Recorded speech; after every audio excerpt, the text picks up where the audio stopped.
Good evening, all. Sorry about that. I had some technical difficulties on our end.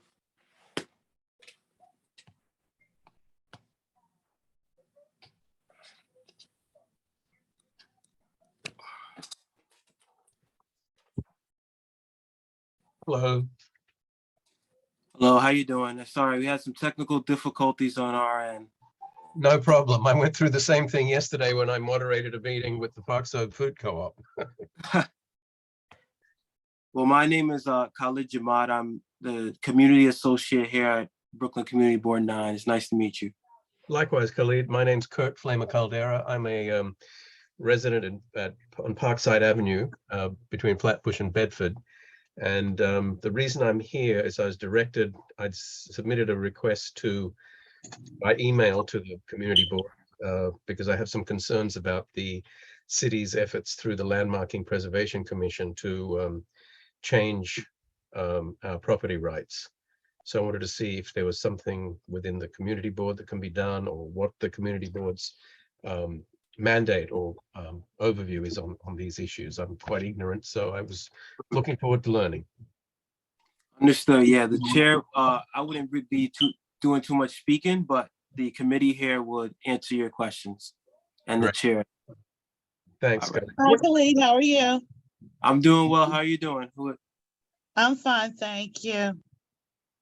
Who is that speaking? This is Beverly. How you doing, Beverly? Fine, thank you. Nice. Well, sorry, go ahead, So Beverly. could you tell us who you are again? Oh, Yes. Not you, Khalid, the landmarking person. Okay. My name's Kurt Flamer Caldera. I'm a homeowner on Parkside Avenue between Flatbush and Bedford. And my name is Beverly. I'm the chair of housing. So could you expound again on what you're seeking housing to support you with? Well, I'm trying to understand A, how housing works, and B, what its mandate is.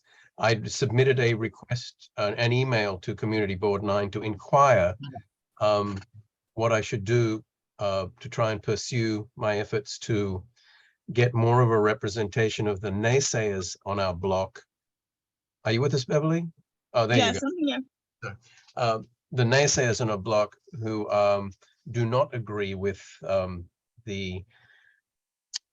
neighbors who have pursued an invitation to the Landmarking Preservations Commission to landmark our block, or several buildings on our block.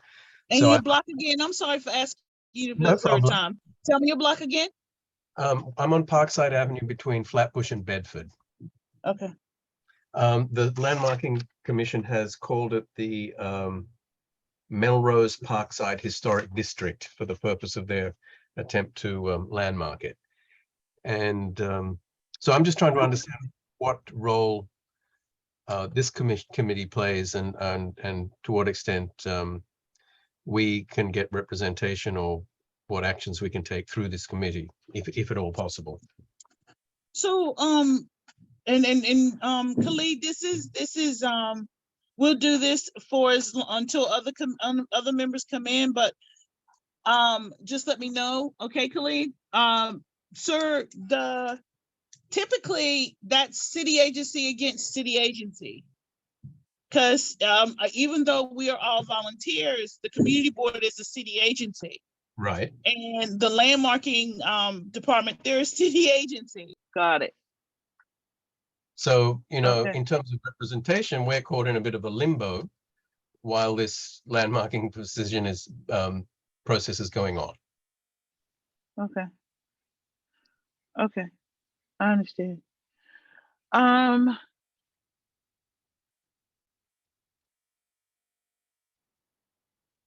Khalid, we have a quorum. Thank you for explaining that to me, okay? Thank you for listening. You're welcome, sir. Yes, I do believe we have quorum.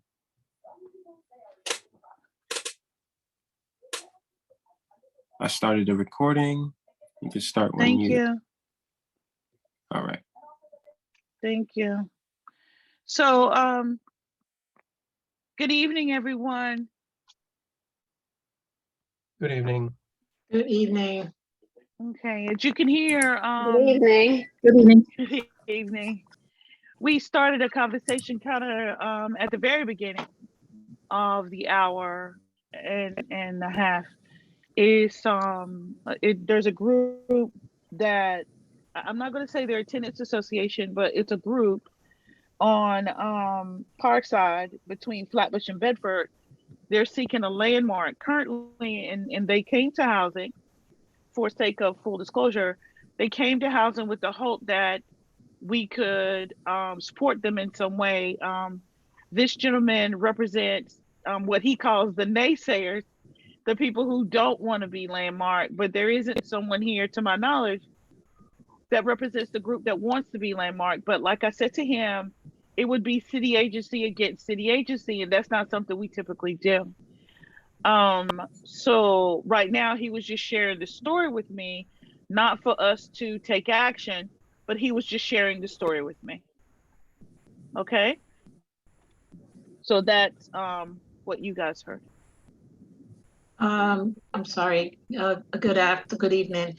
I think I came in a little bit past when you were speaking. Just a quick synopsis. What was it about? I'm sorry. We were just having an off-record conversation with someone on the Parkside block between Flatbush and Bedford about landmarking. Okay, landmarking. Okay. So today, first of all, we're going to start the meeting since we have quorum, which is excellent. Thank you everyone for showing up. Thank you. And as you know, in our agenda, and we're going to share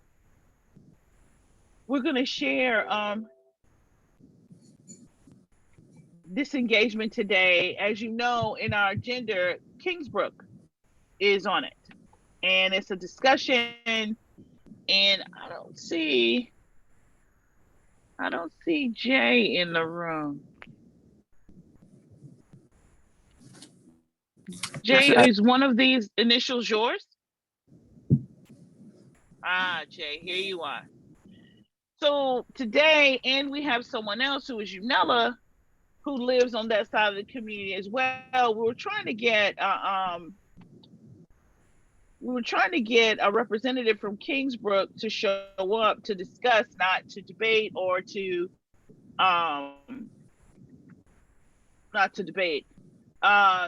about the Kingsborough project. So since we weren't able to do that, Unella's on that side. Jay is also, she's familiar with the project. Jay also seems to be familiar with the project, but we're going to discuss the homelessness and the housing component, which is homelessness is housing as well, the homeless shelter. So between the two of you, I'm going to let Unella go first in regards to her knowledge regarding, for everybody who's not aware, that project is falling under Vital Brooklyn, and the assembly member who went really in depth about it a couple years ago, well now it's been at least maybe 6 years ago, and created a little booklet was Diana Richardson. She had a Saturday platform which she engaged the community for, once again, this is just some background. She engaged the community and asked them what would they like to see there. And we all know that the assembly position is a state position, so this is funding from the state, supported by the state, directed by the state. And in that room every Saturday, Civic Minded was the name of her Saturday meeting. Every Saturday that we met, we discussed and took votes on different things, and whatever was received the most amount of votes is what got placed on the agenda. So now what was sent to us today is the RFP, which is the proposal. They're saying this is what we want to see.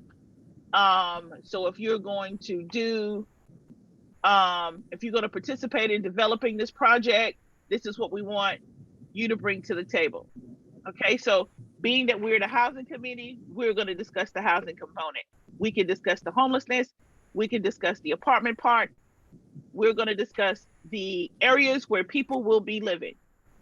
Okay, Unella, you want to go first? Yes, thank you, Madam Chair. Good evening, everyone. I just wanted to say that this has been years, I think it's from 2017 going back. But as it stands today, as part of the Battle Brooklyn, they are looking to have 266 apartments in 3 buildings with affordable units to a wide range of, income levels. Um, Residents include older adults and disabled veterans as well. There'll be access to health and wellness classes, vocational training and employment, skills development, physical activities, and they are also trying to include some amenities for the surrounding residents. They'll have outdoor exercise, walkway, a kids play area, and outdoor kitchen and grills, and an area where the community residents can come in and do some, you know, um, hanging out as far as barbecuing and summertime. So it is inclusive of the community. However, we tried, as Beverly said, to reach out to the marketing person. We weren't successful in reaching her. It's unlike her not to respond, so I suspect she may be out of office at this time. I think they're having a group that's going to spearhead this project. They were looking for several not-for-profit who will take the responsibility. Catholic Charities was one that was named, and to spearhead some of the daycare, because they're gearing it towards seniors somewhat. That way, it would be like a PACE program where they could get all their doctors, their visits, and also other activities on site. So as as it stands now, they are in the process of building or getting the site ready for building. The staff that's been there has for almost a year been relocated elsewhere, and they're down to just the skeleton staff that's going to be staying, because they are going to keep a unit. I believe they're going to be for special needs kids. So as far as everything else is concerned, we're trying to get updates and to keep the community up. As soon as we hear anything further, we will get in touch, or the chair will probably be sending out, alerts as to where we are. But they will be taking the apartments in lottery as usual. So that's another issue where we try to educate, the seniors and the old people, the seniors, the older folks, and the younger folks around the area, if they want to apply, to go ahead and apply, because everyone knows the lottery is very tight, and we need to make sure that the community residents who really are looking for housing are included.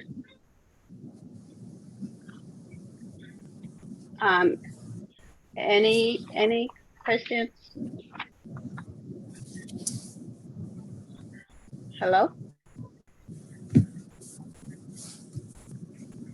No questions?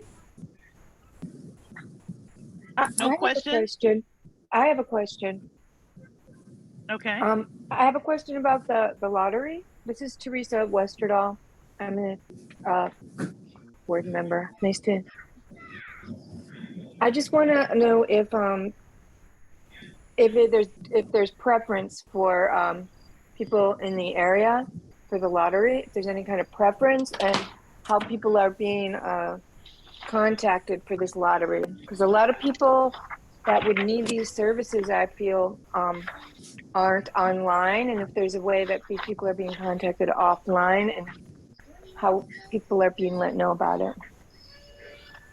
Seniors. There are various, yes, the seniors. There are various organizations that their outreach and marketing teams they're reaching out to. In addition, I do believe that our social services chair, Francisca Leopold, is also one of the community members, advisory members. So she also has been instrumental as far as the seniors, the groups over there. So, you know, it's a partnership where we're trying to ensure, yes, that residents in and around the district or closer to, and who are really in need, you know, any assistance that they will need with the lottery, you know, they're going to try and see how best they can assist them in doing so. Well, can you tell me how I could find out about, like, how could I, is there a flyer I could print out or something like that that is available to community board members that we could let our people in our area know about this lottery? I know how important these lotteries can be for people's futures. So I just really would like to be able to reach out, and if you could help me with that, I would be so grateful. Okay, as soon as I get the information from their marketing, I'll, you know, give it to the chair and she can pass it out.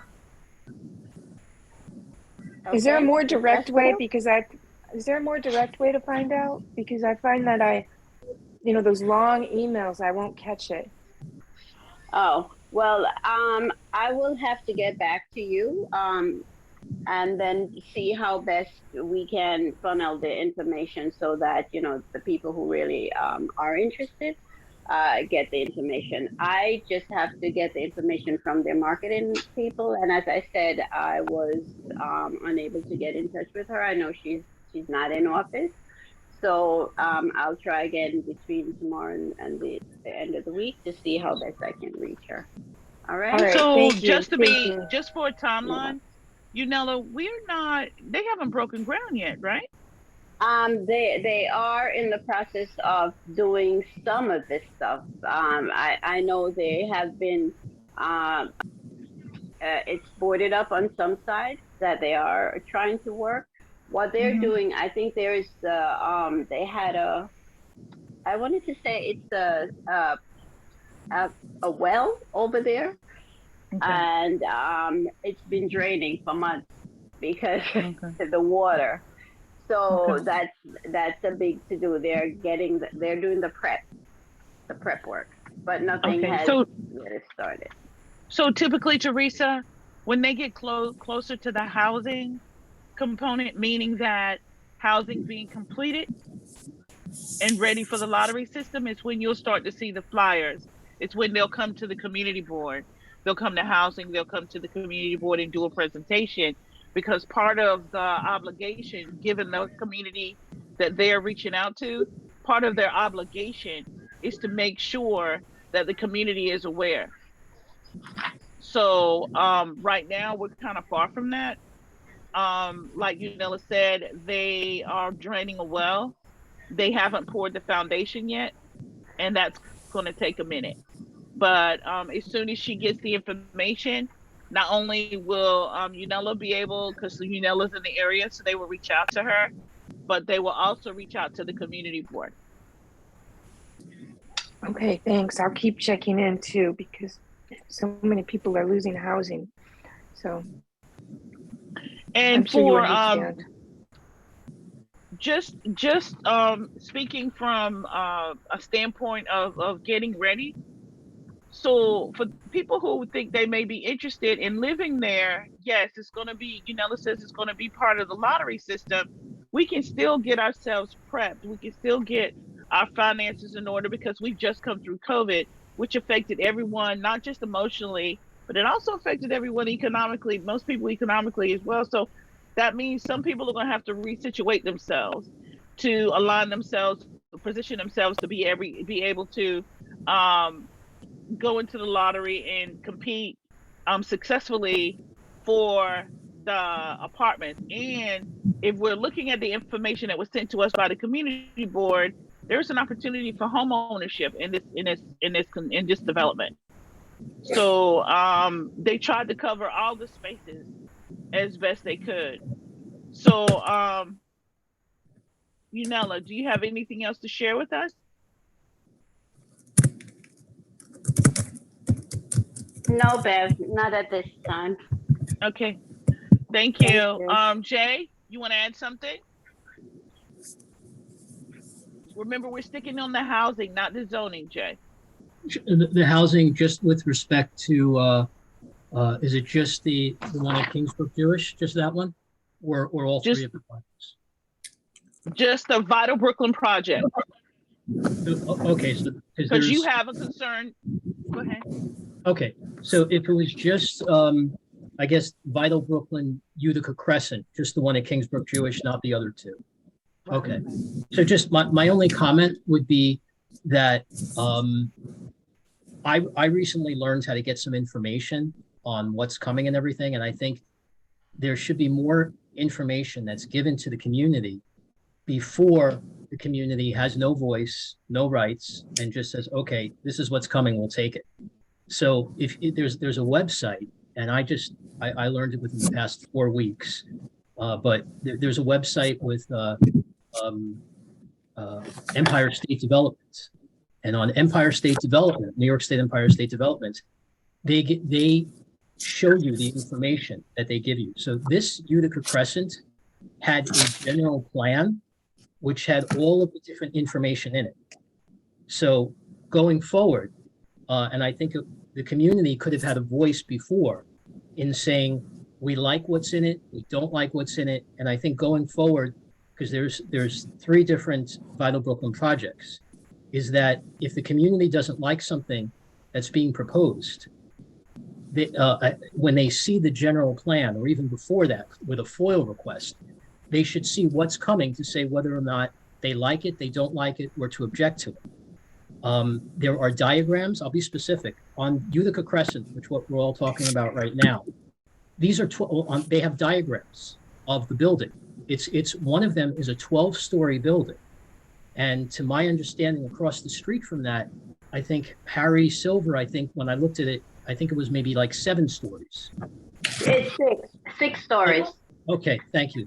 So what happens is a 12-story, 125-foot building is on the there's plans. So if you do a search under Utica Crescent under the website New York State Empire State Development, it gives you the general meetings, it gives you everything else.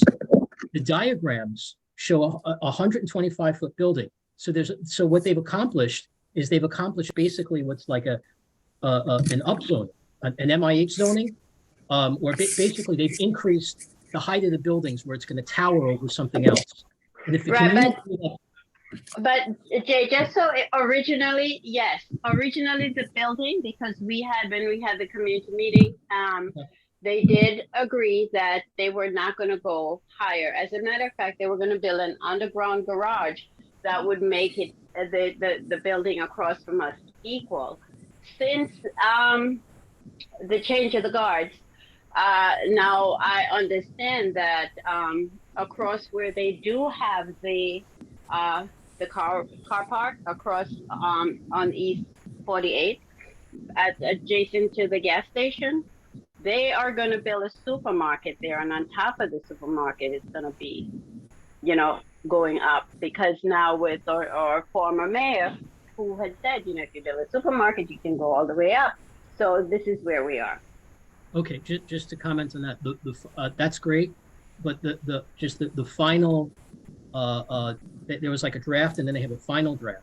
So they're showing on their website 125 feet tall. Then they should change it on their website to show that building isn't going to be 125 feet tall. Another comment, just to make very quickly, is just that the parking situation may also be an issue, because the amount of parking spots that they're going to provide is not a whole lot, and that's something that wasn't happening. Hold on, Jay, for a second. Somebody, we have feedback. Khalid, can you see who that is? I don't know if it's feedback or passing traffic, or it makes it hard to hear. Okay, go ahead, Jay. Sorry about that.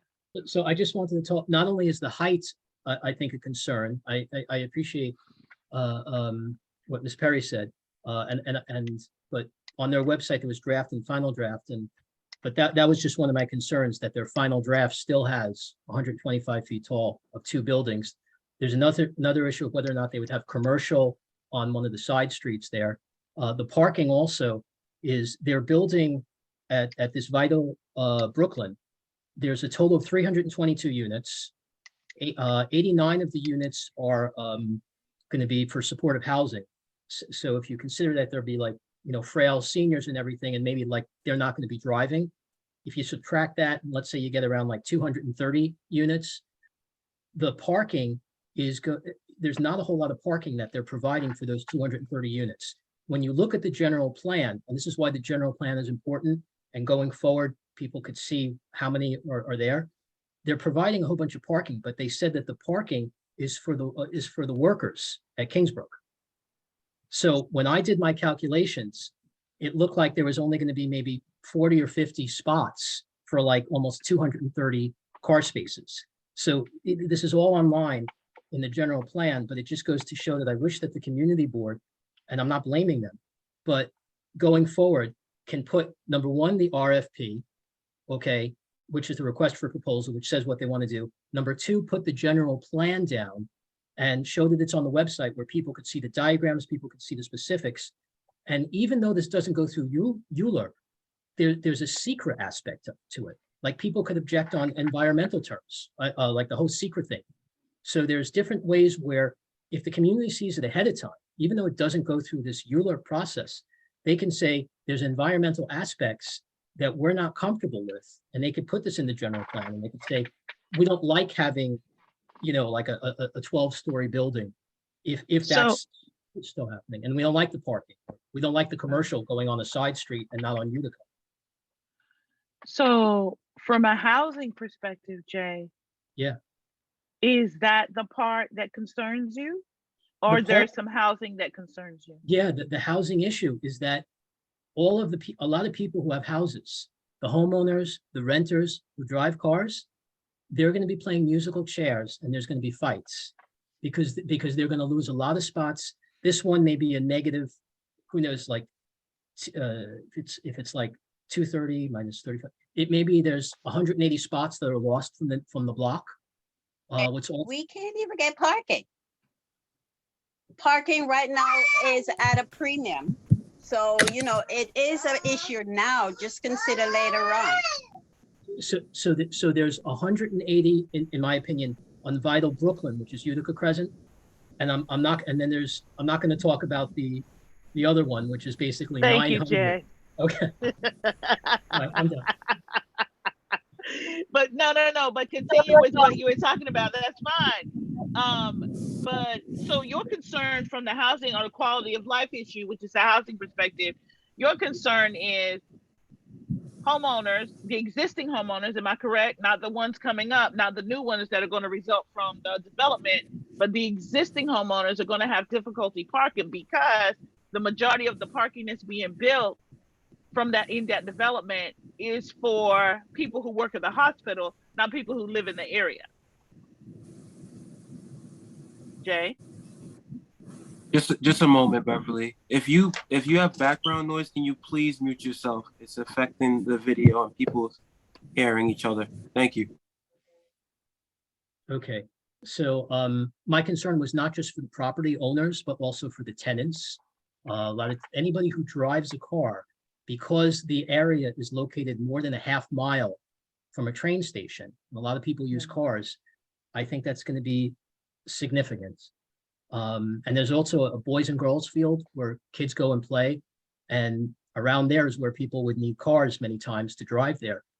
That's an issue of, people could use the playing fields also.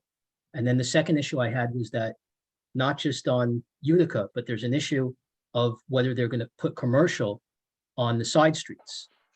and that changes it. And then the final thing also that I wanted to mention is the Utica Crescent project that we're all talking about is 1/2 of the total project that they're going to build. This is phase 1 of 2. So if you look at the diagrams, these 322 units, this is just half of it. The other half is coming later on in maybe a year. Okay. Thank you, Jay. Thank you, Unella. I noticed neither one of you talked about the homeless shelter part, which is what the existing homeowners are having issue with. And I'm anticipating the new homeowners are going to have issue with as well. And from how I'm reviewing the RFP, there is a requirement for the homeless shelter to remain. So go ahead, Jay. I'm sorry. Go ahead. I'm sorry for interrupting. On this one, as far as my understanding was that just on Utica Crescent, and it gets a little bit confusing on the different ones, Utica Crescent has supportive housing for frail seniors. So there wasn't, I'm not sure of the amount of homeless that they were actually coming on this one. The only other concern was whether or not there was a community facility of 3190 square feet, what was going to be in that community facility, but that's something Okay, else. so Jay, which page do you see the frail seniors that has the reference of the frail seniors? Which page? I don't. The frail seniors I got from the plan, the general plan. Okay, that's on the website. It's online, and I wrote it down over here. But to me, this wasn't that much of a concern of the, relatively speaking, of the amount of I think the homeless and everything there in terms of it, because most of it was like frail seniors, and it wasn't like an oversaturation compared to the whole project. It was a much smaller amount on this one. The frail senior component, you mean? Yeah, it was mostly for this is mostly work people who are working, and also for seniors, and maybe seniors who are maybe homeless, as I think Miss Perry was talking about. The seniors, actually, let me see if I have it here. Yeah, I'll quote this from the general plan because I wrote something for somebody. Okay, thank you. The quote is, they describe it as seniors, young adults, and individuals who are at risk of homelessness. And this is Utica Crescent in the general plan, page 5. So it was sort of in the general plan, they lumped it together. And a lot of times they do that. So there's nothing, you don't see it specific, but they wrote seniors, young adults, and individuals. But 89 of the units are supportive housing for seniors. The exact amount were for, let's say, the homeless aspect. I couldn't see the exact amount. And that's sometimes they play a little, they make it sometimes general where they lump 3 things together. But this particular project, it seemed more geared towards seniors rather than a situation of like mentally ill homeless who may have drug addiction problems, which is coming down the street. So if we look at the RFP on page 11, we'll see that in reference to the homeless component, they're asking the developer to include, if I'm interpreting it properly, and please, if you guys are able, open up the PDF that the community board sent us. They're asking, the current has 221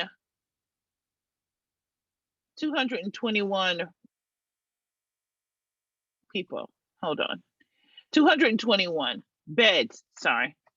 Home to 2 single adult men's shelters. And if you look at what they're asking them to do, which is on page 13, they're asking them to redevelop the western portion of the Kingsborough Psychiatric Center campus into a new mixed-use development. No, I did it wrong. Sorry. it's called replacement. It's called I Right. want to say it properly. It's called replacement. Yeah, Beverly, if I And can, go ahead, Jay. yeah, just to add on to what you're saying, the Kingsborough, and that's why it's so difficult with the names, because it's so tricky. We're dealing with Right. Kingsborough and Kingsbrook. Kingsbrook Jewish is the hospital by Utica and Winthrop, or Utica and Rutland. The Kingsborough, Boro West, that's another the second RFP with two major homeless shelters, and that was the one I was having more of an issue with. So the Kingsborough West that's at the corner of Albany and Clarkson. It's got two existing homeless shelters, Right. each exactly what you said, 220 and another maybe 180. They want to put around a maximum of 400 people that are going to occupy those two homeless shelters, and they want to sell the land there.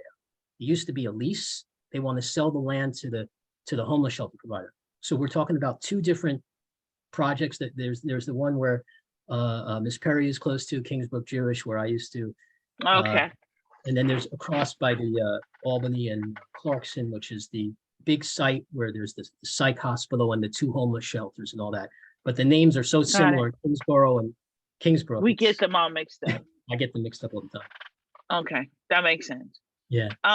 So to stay on the property near Harry Silver, near Unella, we are concerned about parking. We are concerned about the kind of housing, and we're concerned about, hold on. Okay. And is there anything else we're concerned about, Unella?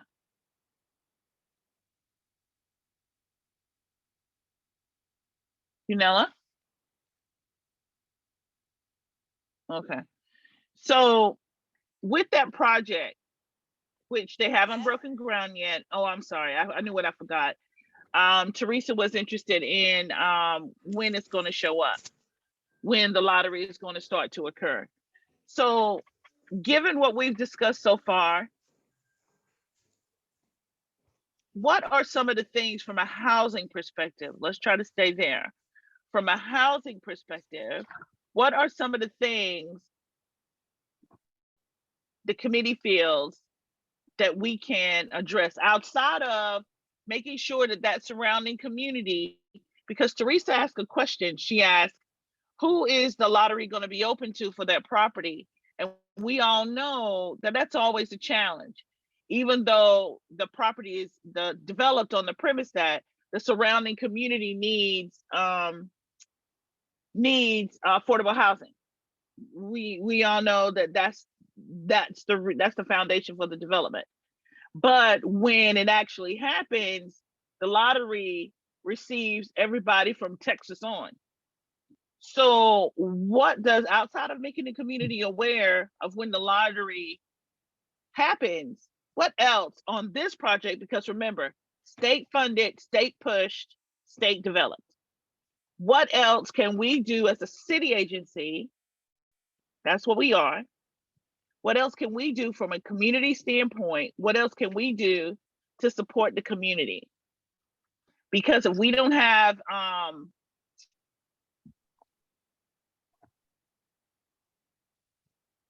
it's not like it's a city project that we can come in and make some noise and attempt to redirect or use our elected officials outside of the state ones, which we have available to us as well, to influence the project. And does everybody know who the current assembly member is that replaced Diana, who was influential in this project? Does everybody know who the current one is? You mean Brian Cunningham? Yeah. So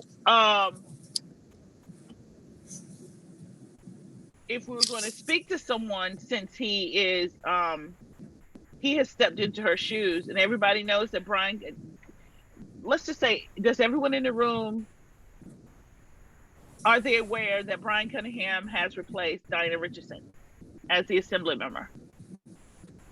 Yes. Okay. Yes. His office is very close to us as well. His new office. So we could go over there and talk to him. Okay. So let's just say that we were able to do that. What would we want him to know? From our housing, because we're going to walk in and we're going to go, we represent the housing committee. What are we going to say? What do we want him to know?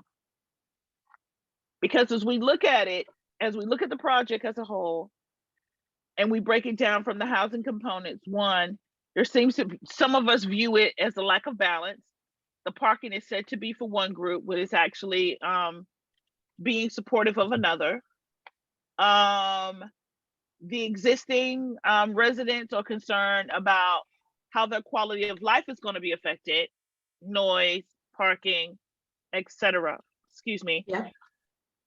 So from a housing component, are we going to ask about the supportive housing?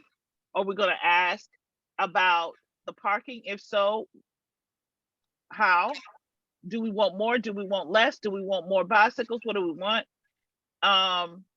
What was, from a housing perspective, what would we want? Because we have two residents from that community who are extremely familiar with that community, with the project, sorry, familiar with the project. What do we want from a housing perspective?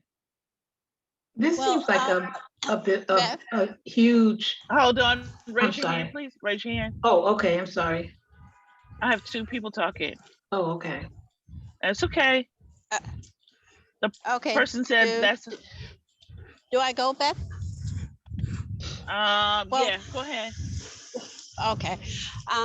Well, I'm thinking that we need to have a sit down with the new assembly person. We're not sure how or what he knows or how caught up he is on the project, but it'd be interesting to get his side on it, knowing that the constituents over this side of the district, what we're faced with.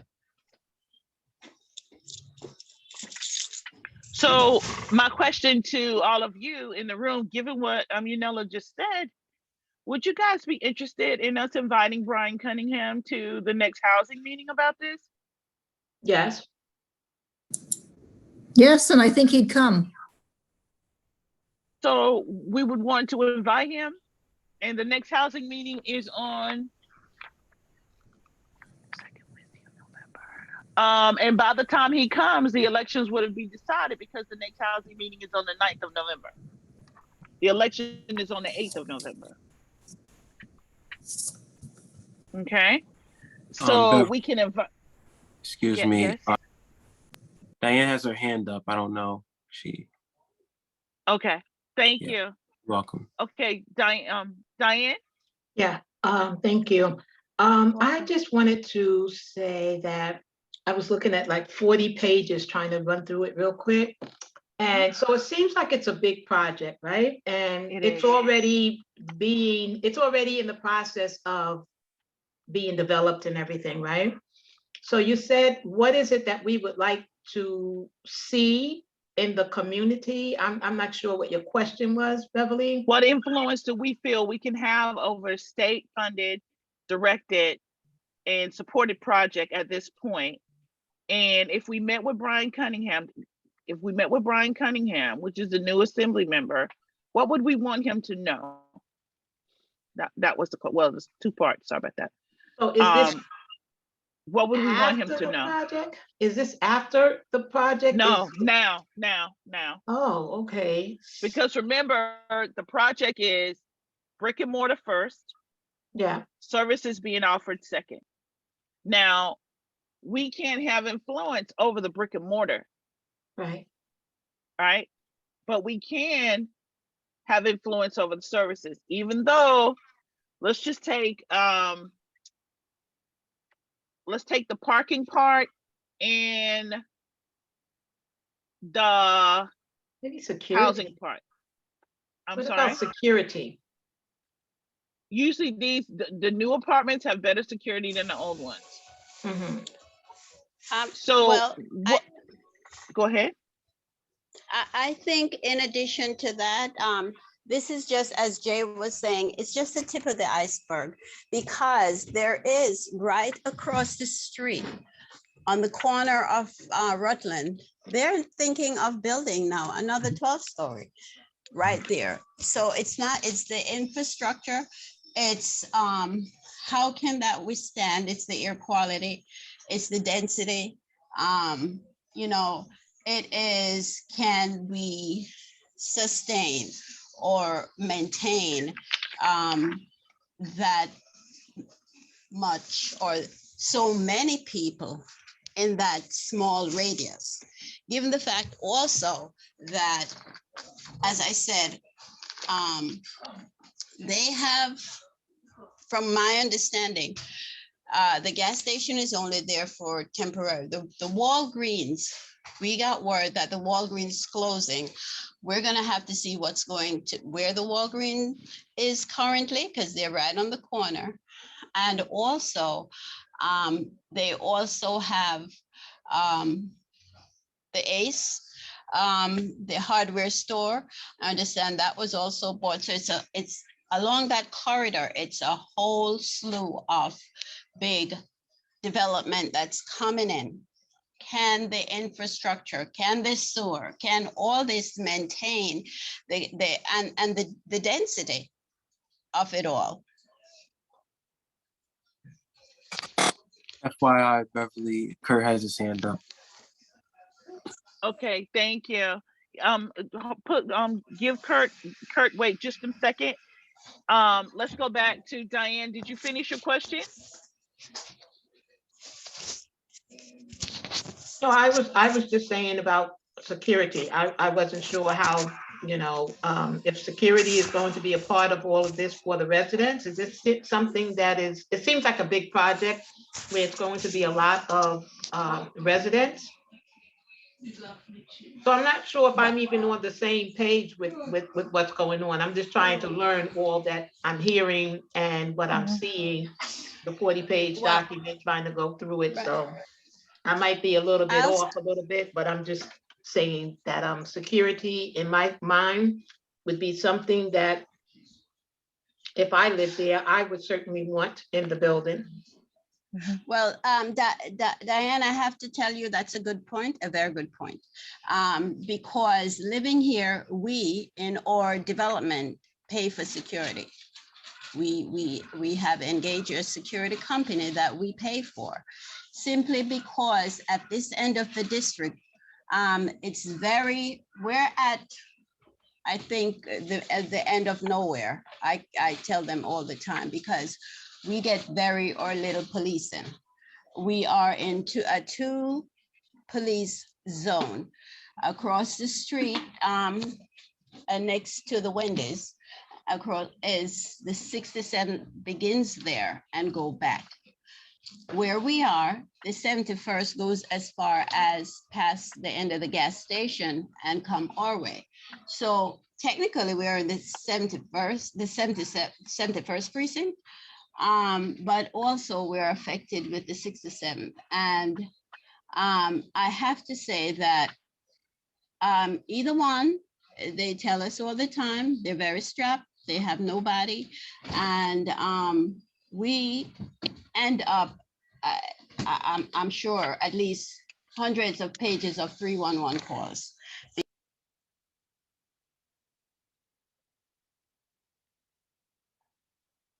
Hello? Not a good place to be. And at times, yes, we do suffer because of the elements on the street and the people are hanging out and so forth. So, does anyone see where security is included? Well, that's one of the things when we talk about services, that's one of the things that can be, because somebody was asking, can we influence after the brick and mortar has been placed up? I'm not sure if that was you, Diana, or not. I'm not sure. Those are the kind of things that we can influence by speaking to Brian, the assembly member. So like I asked before, the original question was, what do we want to say to him? Let's assuming, okay, let's be honest. The next housing meeting is the 9th. It's directly after Election Day. And let's assume that he'll be available to come to our next housing meeting and talk about this project. So what are some of the things that air quality, parking, the density, what else? The resources that we're going to need in order to ensure that, we are not left behind things is not going to get worse as it is now, as where we are. I mean, the Walgreens literally had to close because every day they'd go in there and clean it up. So, I mean, that's one of the drawbacks.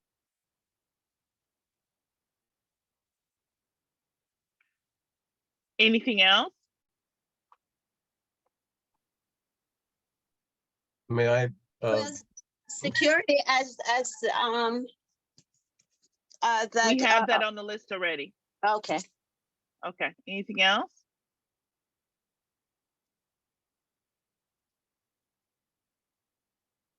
Hi, good evening, Beth. Can you hear me? Beverly? Yes, I can. Can Yes. you hear me? Good evening, everyone. I'm sorry. I'm cooking okay. here, all kind of noise. This is Janice. My thing that I would want for a meeting, first and foremost, would be a presentation by Brian to the Housing Committee, a slide presentation, update, status, a question and answer period. In addition, of course, to the safety concerns, the parking. I'm not sure what Brian knows. So I personally would rather have him come to the Housing Committee first and foremost to present what's going on, as opposed to just throwing darts. So we want to know this, we want to know that. I mean, that is right, because we could be missing something. Correct. Because I'm not sure what he knows. I have not gone to any kind of, I've not seen him do any kind of open house, anything about that publicly. I mean, I've seen announcements where he's, you can come to the office and celebrate something or another, new office, whatever. But when we get down to the real meat and potatoes of it, I really don't know what Brian knows. And to be operating from a standpoint as if I know everything from looking at the 40-some page report, I'd be remiss there. So again, I think that we should invite him to find out what he knows, to pick his brain, and to present whatever concerns we have after he's already provided information to us. I don't know. What y'all think? No, I like that suggestion. Does everyone else like that suggestion? Because then we'll be operating from a standpoint of what he knows, not what we assume he doesn't know. I wouldn't assume he knows. I'm sorry? But this is Leslie. I wouldn't assume that he knows. That's what I'm she's saying. thinking if we invite him and say, this is what we want to talk about, and this is what the proposal is, because he's got a staff at his office that could read this and send, and say, this is what the concerns, we see this, we see that, because it's not necessarily a casual bedtime reading. But if we send them an invitation and say, this is what we want to talk about. We want to talk about the effect on the community, the effect on parking, and other things we could think about. What about the schools? What about, supermarkets? What about, what about access to Walgreens and things? And then he can come prepared. Yeah, but how do you know what he knows if you don't allow him the opportunity first and foremost to tell us what he knows? Did everyone notice that in this development there's going to be solar paneling on the roof? That means there's going to be an alternative energy source. Yes, that's the way that we did know that that's one of the way they're going. Yes. So one of the things too, I'm in agreement with the invitation, but one of the things we're also forgetting is, it seems as if we're forgetting, I don't want to assume, it seems as if we're forgetting is that every elected official have their own opinion about things. And we know that Vital Brooklyn was Diana's vision. We know that. But now Brian is the assembly member. We don't know what part of it was tweaked by him, or if he had an opportunity, because we know he came in on the budget. He was the person that finalized the state budget. He was the assembly member for that district that finalized the state budget. Diana began it, he finalized it. So that much we do know. So absolutely, I agree with you, Beth. And I think that's a significant thing. It is very significant, yes. And we don't know in doing that, what was changed, because he was a part of it. He himself said so. And we all know that when people come to the table, regardless of what their predecessor did, I don't want that, I want this. I don't like that, I like this. Even we do it. We move in somebody else's house. They're gone, we're in. We don't want that sofa, we don't want that color, we don't want this. It's human nature. It's just is what it is. So I think giving him an invitation to show up at the housing meeting on the 9th, I like that idea. Secondly, we have some concerns. If he or his staff ask what those concerns are, we list them. But we will also add an addendum to the concern, and that would be, but we want to see how you envision the project. We're familiar to some extent on what Diana's vision was, but now you're the new assembly member. We want to see what your vision is in regards to this project. Agreed or disagree? Guys? I think that makes sense. Yes, agree. Makes sense to me. Yes, agree. Agree. Because I'm looking at, when I'm looking at it, I'm seeing the solar panels on almost every building. That's going to make a difference in a lot of stuff. And it tells you the vision of the project. And are we going to ask if there's a quadruponic garden somewhere? Did I say that properly? But we know what I'm talking about, right? One of those gardens that grow in water. Yeah, one of those gardens that grow in water. That's what we're talking about. Because there are apartments here. There are apartments here, so it's not totally out of the question. So how do we know that in Unella knows that when we talked about it at Civic Minded, I don't remember hearing that, but how do we know that Brian didn't bring that to the table? Because Brian went in during a food insecurity crisis. We don't know. So we tell him what our concerns are, and we ask him, is there a new vision to Kingsbrook Estates? Correct. Okay.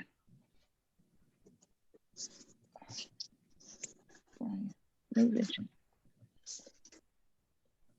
I personally, I'm sorry, I just have a logistical thing with the order. Because if you Did you say border or water? Say again. Order. The order, because it sounds like you're saying we're going to tell them what the problems are, the challenges are, and then we're going to find out what he knows about it and what's his vision. And I'm like, I think I would flip it, because his vision may include things that will answer the question to the challenge. Let's just, and I know what they say about assume, but we'll hand him this as the reason, our reasons for asking him to come, and he take them in whichever order he chooses. We can allow him that, right? Well, I'm sure he has, yes, and I'm sure he has his vision, as you said. And so this would be, I mean, I'm sure he let us know what it is. Yeah, I mean, because I can see him going, you know what? there isn't any need to be concerned about that because I've done this, this, this, and this. Or yes, I can sympathize with your concern because we are looking at this in regards to parking, but we changed it to this, you know? That's why I'm saying we hand it all to him and then he takes whichever order he wants. You feel me, Diana? You see what we're saying? What I'm saying? Yes? No? Maybe so? Okay. So so for our next meeting, that gives us 30 days to invite Brian. And what else? Let's assume, how much time are we going to give Brian to talk to us? We want to give him the whole meeting. If he comes, do we want to give him the whole meeting? Or we give him a half an hour? We give ourselves 15 minutes to ask questions? What do we want? Well, we'd like to give him an opportunity to answer questions, yes, but at the same time, it's extensive, what the response that we're looking for. So, I mean, Jay has a lot of information. I'm sure other people have information. I'll be reaching out also to the marketing person over there to see what she has. And then, you know, I think together, it's probably going to take him a lot of time just to ensure that, you know, we get the answers we need. And I doubt if everything will be accomplished in one meeting. So we're talking the entire meeting, right, Yanela? Yes, the entire meeting. Okay. Yeah, I don't think we're going to accomplish our goal in one meeting. Okay. All right. New vision, same vision, entire meeting, leaving 15, 20 minutes for question and answer. And once we leave this meeting tonight, everybody, I invite you to review the project, look up online, go to the different resources, see where the project is because it is the Empire State Project. Look it up so when he comes in front of us, we can utilize his time to the max because we may not have this opportunity again. Agreed? Agreed. Okay. I agree as well. I agree also. So Definitely, I agree. and we're going to have a commitment from all of the housing members that when Brian shows up, we can agree or disagree with him, but we are hosts and he is our guest. Agreed? And we would treat him accordingly. Even if we disagree with what he's proposing or we have issue with what he's opposing, everyone here right now who is a member of the housing community or board, we are agreeing to treat him as a guest, yes? Of course. Absolutely. Absolutely. Okay, I'm just checking. Because some of us can be extremely zealous in how we go about acquiring what we're looking for. I mean, we'll try and control our passion that night. Yes, that's what I'm hoping. Because in all honesty, guys, halfway through the project, we're going to want him to come back, yes?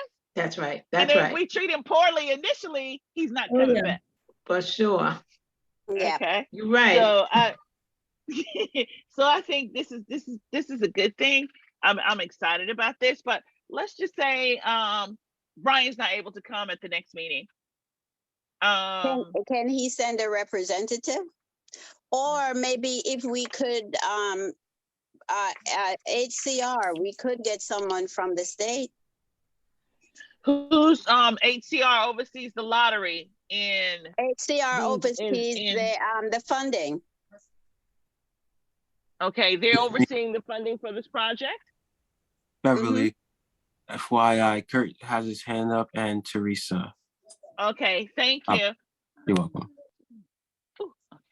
Yes, Kurt. Well, apropos of your question about what services and things you want to consider, and it follows on from Jay's comments earlier about the increased demand being placed on parking, for example, because of the increased population.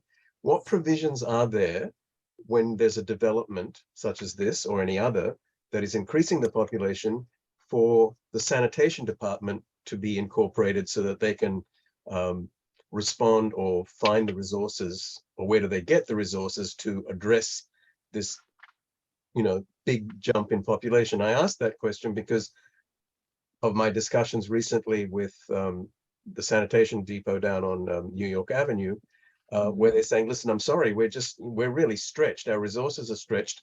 There are more and more people we have to deal with, and we still have the same number of trucks and staff.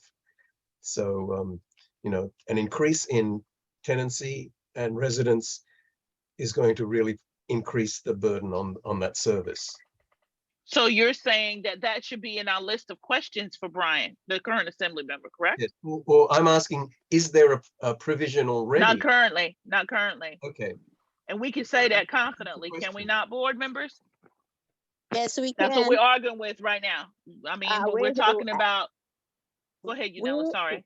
Yes, I'm on this side of the district, and I'm calling the community board, and I'm trying to get in touch with sanitation to get, so yes, it's gonna just get worse. And I'm on the side of the district where garbage cans are few, trash is in abundance, and we have to call the community board as well. Mm-hmm. So to answer your question, we have grown exponentially in the last 5-10 years, but our sanitation department, DSNY's budget's been cut. Right. And that was a presentation when I want to say Garcia was the commissioner. Oh, that yes. was a presentation that she made. Right. In regards to that. So to answer your question, that's not being taken into consideration. And yes, we can ask, even though sanitation is a city service, I'm sure somewhere along the way, Brian has influence. Yeah. Because it's not just what's under your purview, it's also your level of influence. Right. By him being the assembly member, just like Diana, by him being the assembly member, I'm sure he has relationships in other areas of government. So right. That's what we can ask him to do that. This is because it creates quite a bottleneck. I mean, if we're it does, and we're not getting rid of the waste, that's a big problem. Agree. That's why you see all the streets being taken up and the pipes being replaced. Yes, I agree. Who else has their hand up? Thank you, sir.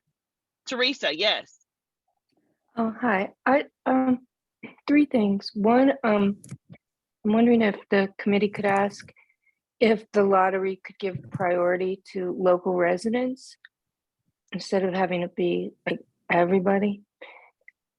Also, I'm wondering about EV charging, electric vehicle charging, if that would be in those spots, since they're going to have solar roofs too. And I wanted to let everybody know too that there's a hearing that was just announced for October 17th for zoning and land use by city planning. So I want to make sure you guys know about that, because I noticed that today. I don't think CB9 hasn't reported it. Make sure you know about it, because I think this committee would be interested. Yes, thank you. Yeah, you can sign up for it. Okay. I just happened to see it online today on Twitter. Okay. All right, cool. Thank you for the information. So it seems like the list that we have for Brian is going to be growing. But like Diane said, we're going to assume, we're going to let him tell us what he knows, and then we will ask about the other stuff. Any other questions or concerns or suggestions? Jen. Actually, Beverly, I had mentioned that. You kept saying Diane, but I had mentioned okay, I'm about. Sorry. Okay, because I don't see your picture. Sorry. So yes, the person that mentioned letting him speak on what he knows. Okay, so Jay, you go next. Yeah, I just want to mention, I just looked up online. I think Brian Cunningham, I think he was elected around March 22nd. of 2022, if I'm correct. Yeah. The general plan, when I looked it up, the first general plan was issued for this project on February 17th. So, you know, Mr. Cunningham would be helpful going forward, but in terms of like responsibility, he was elected on March 22nd. The project was basically done where we had the general plan on February 17th. So this whole stuff may have come before he got in. Who I would like to see is I would like to see Senator Myrie. The people who are responsible for these projects were Diana Richardson, who was the assembly person, and Senator Myrie, who is the senator. And Senator Myrie is a very, very, very intelligent man. He was, I don't know if people know it, he is a lawyer who was at Paul Weiss, one of the top law firms in the city. Yes, we So- know. I Yeah. know that day. Yeah. Okay. So I just was telling other people Yeah. that the idea is that he should come down here and explain when it came time to doing housing, why they didn't do all of these different housing projects the same way that they did the Armory back in 2015. The Armory was state lands, and they gave the state lands, they let the people have their say. They let community board have the say, even though it's state land. So what they did is they took it from the state, they gave it to a New York City agency, New York City Economic Development, and then the community got involved with ULURP because it was given from the state to the city. Why couldn't they have taken this state land and said, let's give it to the city, so this way the people have a voice and everything like that? That's one issue that I have, number one. Number two is, I think that they should change the law, because the reason that this project is happening is because of something called the New York Urban Development Corporation Act, which is in the general plan, which basically says New York State can come in like a bulldozer and pretty much do anything that they want. Okay, if this was a New York City plan, like a New York City urban renewal, they couldn't go beyond the existing zoning.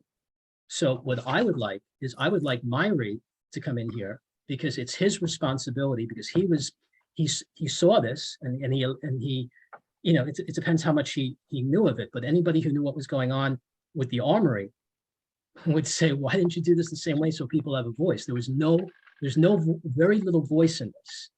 And they should change the law, and Myrie should change the law on this Urban Development Corporation Act and say that we're not going to let this happen again, because the project that's happening right now at Kingsborough Jewish, that's only half of it.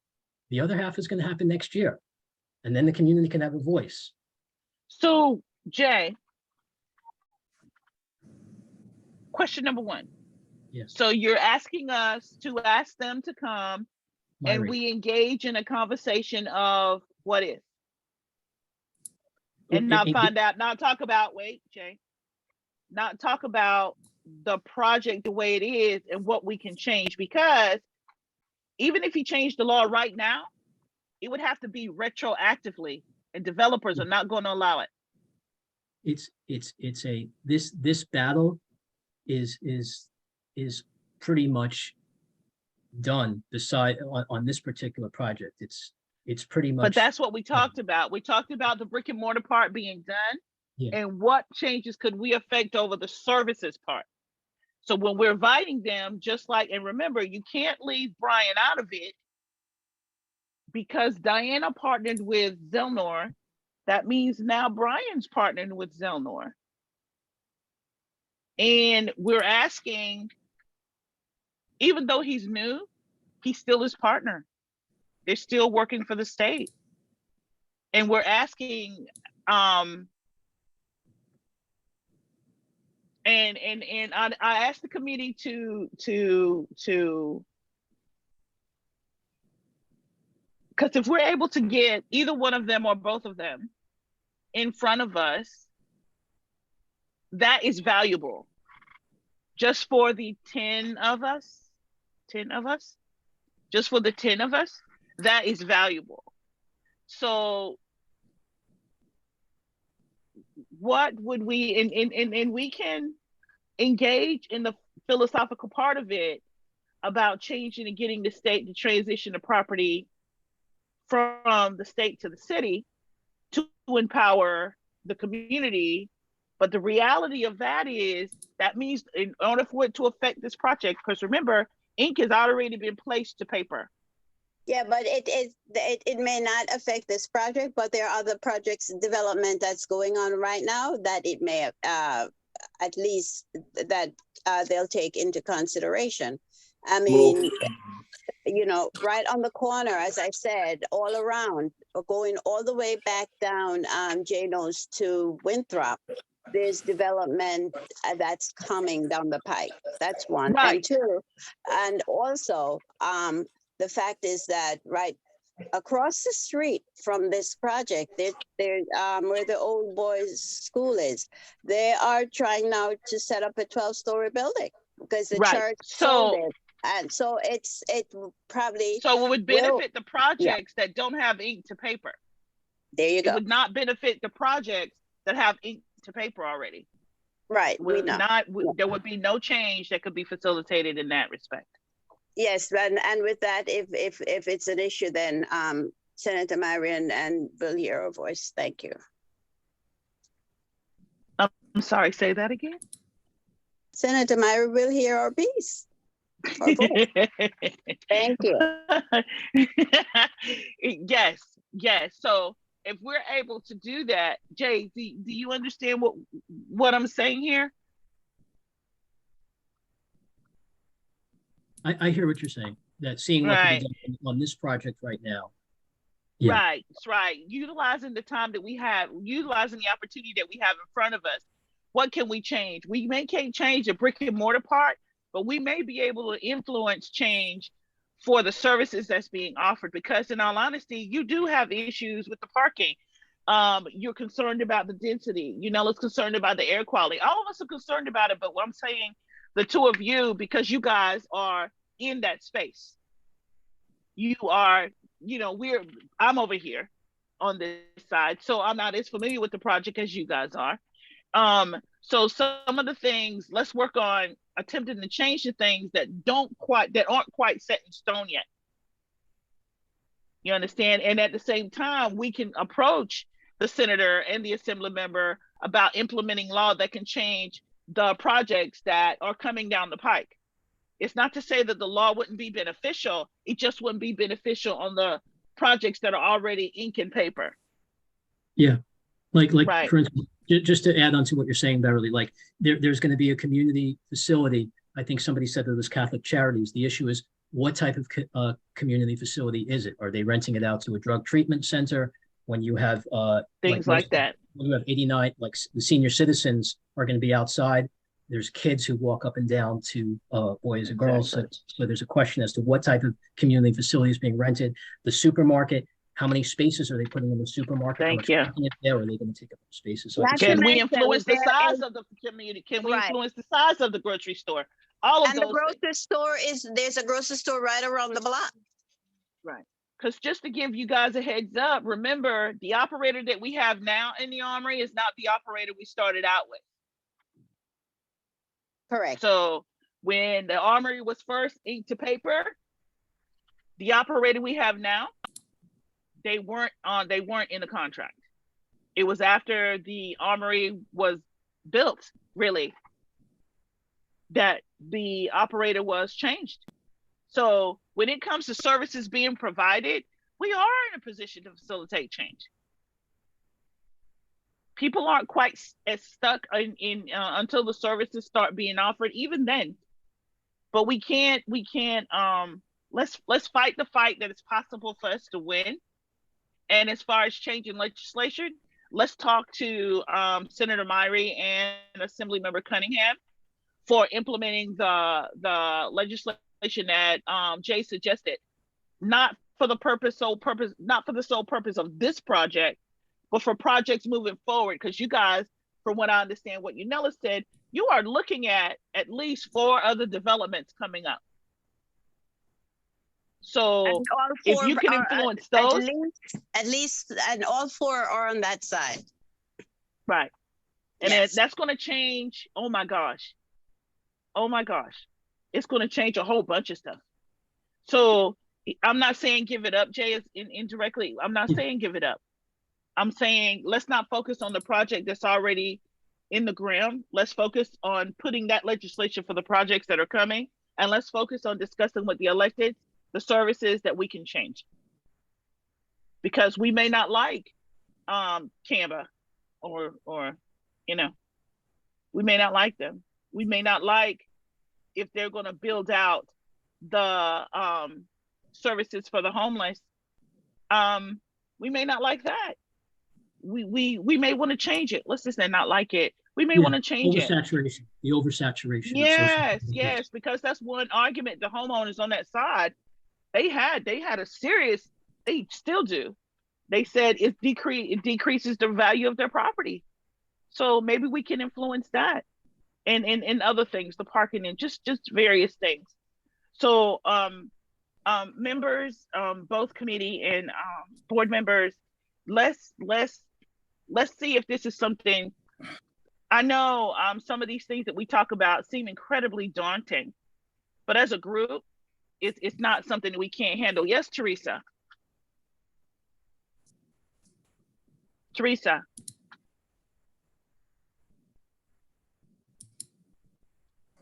Okay, so everybody understands what I'm saying, right? Every battle that pops up right now, we have to put them in perspective. And I hope all of us are in I'm sorry, I agreement. had my hand up from before. I took it down. Sorry about that. Okay, not a problem. And I hope we're in agreement. We're in agreement that most battles can be fought better together than separate, and that legislation can happen, but for projects moving forward, not for the ones that's already been established. So we're now looking at 8:30. Thank you, everyone, for your participation. Does anyone else have anything else they want to add? Because from what I understand, moving forward, before, are we also talking about issuing an invitation to Zelno Mari too? Yes, we are. CJ, it wasn't the total loss. How about that? Yes. Are we talking about that? Or are we talking about issuing an invitation to both of them? Yes, Did I hear we are. yes from you, Nella? We Yes, are Anybody else? doing that. Yes. Okay, because there are 13 of us in the room. Minus Khalid and myself. So but I'm not hearing a majority. I hear excitement from you, Nella. I hear Jay has listen, hands up. I am living it every day. If I'm the only one that has to go to his office and drive him over to come to the meeting, then so be it. I'm living it every day. I've been living it for years. So yes, and Yes. Jay. So Jay and I can Leslie, bring I them. see a hands up. Is that a hands up to talk, or is that a hands up voting? Yeah. No, it's a hands yes? up. I was thinking, I was just gonna ask, are we thinking at all about going back to in-person meetings? Or do we Well, like right now, seeing the video? I gotta be honest, because we're a community board committee, until that changes, we are currently doing virtual. I haven't heard where that's changing. They've changed the charter to allow us to be virtual. And I mean, there was discussion that it might change, but it didn't tell us when. Okay, there was something in Gothamist.com when the governor did not renew the emergency powers. Some community boards, like the ones with space, decided that they might want to start going back to in-person meetings. I'm fine But with have they virtual. gone back to in-person? Oh yeah, I'm fine with virtual too. But I find people don't. Right. One thing I've discovered about virtual, both in community board meetings and in tenants meetings, I find that there are people who are able to engage more virtually than they are in person, because they can come and they don't need a babysitter or those things virtual Right. supports. Right. But there are also some people who can't engage the way they would if it was in person. So there's an argument for both sides, really. Yes, Janice. Janice G, I see your hand up. I'm sorry, I had to unmute. I definitely am in favor of Selma Myrie and Brian Cunningham being at the housing meeting. But is it the same one? Because I don't know. Do they each do One is their not own going to show meeting? up, guys. We don't have to worry about that. One is not going to show up. Oh, so the plan is to invite the both of them for the same meeting, and only one will show Yeah. up? Only one will Okay. show up. Oh, you Okay. seem very certain of that. Yeah. Okay, and I do We hope can that it's hope. not a We can hope they representative. both show up. I'm I sorry. hope Yes, it's not a I'm hoping. representative. I want it though. to be a decision maker. I do too. I agree with you. I want it to be a decision maker as well. Okay. Jay, is that your hand up and you forgot to put it down, or? No, can you hear me clearly, Beverly? Yes, we can. Okay, just to very quickly comment on the project that is the 12-story building at the corner of the old Boys and Girls School, where they want to put like 30 homeless right across from a children's daycare center and have no parking whatsoever. That particular project has to go through ULURP. So I asked the question a few times when the presentation was made. I could not get a straight answer out of them. They were dancing around the question, but that project has a deed restriction. And because there's a deed restriction, this is 777 Rutland Road. It's a 12-story building on the corner of Schenectady and Rutland, which is going to take away the parking of the Boys and Girls Field. But that has that's going through ULURP, and that has a deed restriction. So the community. But isn't that? Yeah, but isn't that the developer that's trying to remove the deed restriction based on the community being in agreement? That's right. And the community at the ULURP meeting, the community, the ULURP committee was against it. It was tremendously against it from various different diverse groups who said that there were various problems with the project, part of which is there's no parking, and part of which was there was a daycare center, and part of which there was no 3-bedroom apartments. It was all single, right, 1-bedroom and 2-bedroom. So that has to go through ULURP, but they won't admit that. But, and I realize we're 3 minutes over, but let me plant a seed in everyone's mind in case you've forgotten. Remember MIH years ago that the community board voted on that parking for affordable housing is not essential as it was before? That's right. I don't remember the percentage, but it's extremely low, to the point where some of the developments, they don't have to have parking. I forgot under what conditions, but all of us go back and look at MIH. It happened under de Blasio, and parking is not essential. It's not even a requirement in some incidences. So that could be, they didn't want to get in an argument about it. Jay, going back to your comment, they don't want to get in an argument about it, but I gotta be honest, given how many developments are coming up and they're going to try to maximize on the no parking thing, we should speak out if it's a city project. And for what I understand, us having met the guy, it's a city project. So he is going to go through ULURP. But remember, too, going through ULURP isn't, and community having a voice, there is also out there in the world a suggestion that community have less of a voice, if I remember correctly. Yeah. And so we can look at that. So we don't know if when that project comes up, ground is broken, ink to paper is made, if the voice that we have will be the voice that we will have. We're not sure. So I see Teresa has a question, and that is the last question I see. Teresa. Oh, I'm just wondering, I did some research during COVID time when I was biking around a lot. And that area that you guys are discussing, your Boys and Girls Field, where the where like the psychiatric hospital is, that area, are you talking about, there's a deed? I remember finding that there was a deed restriction on that huge plot of land over there that only allows for housing and services for disadvantaged people. Like that's how that land was designated. Is that what you're speaking on? Do you know what I mean? I'm not familiar with the details of the deed restriction. Is anyone in the room familiar with the details of the deed restriction? Yes, Jay.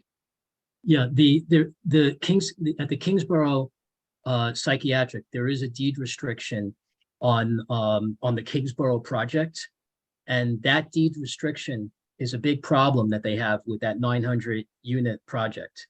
Because I have my view where, because of that deed restriction, there's like a right of reverter in it. And then there's the other project, which is, you were talking about the church project, that has something saying that it could only be, I think, for like religious purposes in the deed at 777 Rutland Road. This is the Schenectady and Rutland. That deed restriction says it's just for religious purposes or something. So they don't have anything in there saying residential. So they need it to be changed. The deed should be changed to residential. You're exactly right. And that's the problem that they have on 777 Rutland Road. There's a second problem on Kingsborough West, which is a whole different topic also, but you're absolutely right. Kingsborough West? That's a separate topic too. There's another deed restriction in that. I don't know if you were going to that point, Teresa, but yeah, I'm not sure. I just wondered if you knew, because I remember researching it and now hearing you all talk about it for the first time in a group like this. It was just something I'd done on my own. So I just had wondered. Now I'm like, whoa, that had a pretty serious deed restriction for it. So thanks for that. You're welcome. So guys, for homework next time, not just the excitement of possibly having 2 elected officials at our meeting. For homework, let's look up the deed restriction for both of those. I'm sure it's public, so let's look it up, because I'm not familiar that the deed restriction on 777 was a religious one. I thought it was something else. And let's look up. I'm sorry. You're right. Something non-residential. That was the issue. Right. I may have something non-residential. It's okay. It's okay, Jen. And look up the one on Kingsborough. Brook. Let's look it up. Let's do our homework, because remember, we are in housing after all, and out in the world, we are perceived to know what we're talking about. How about that? So we'll work on bringing the 2 electeds, or at least one, to our next meeting. Once again, thank you guys for participating in such a way. Thank you. Thank you for sharing your information. Thank you. And we're looking forward to our next meeting. Thank you for sitting here 10 minutes past 8:30. Thank you. That means it's really important to you, as it is to us. And if there aren't any more questions, are there any more questions? Okay, I don't see any hands, except Teresa, who forgot to put hers down. There are no more questions. Someone do and adjourn the meeting, and someone do a second. Who would like to do that? So moved. Okay, who's going to do the second? There we go. So thank you, everybody. Okay, for your information, for your ear, and for your time. Have a good night. Thank you. Thank you. Good night, everyone. Bye-bye. Good night. Good night. Good night.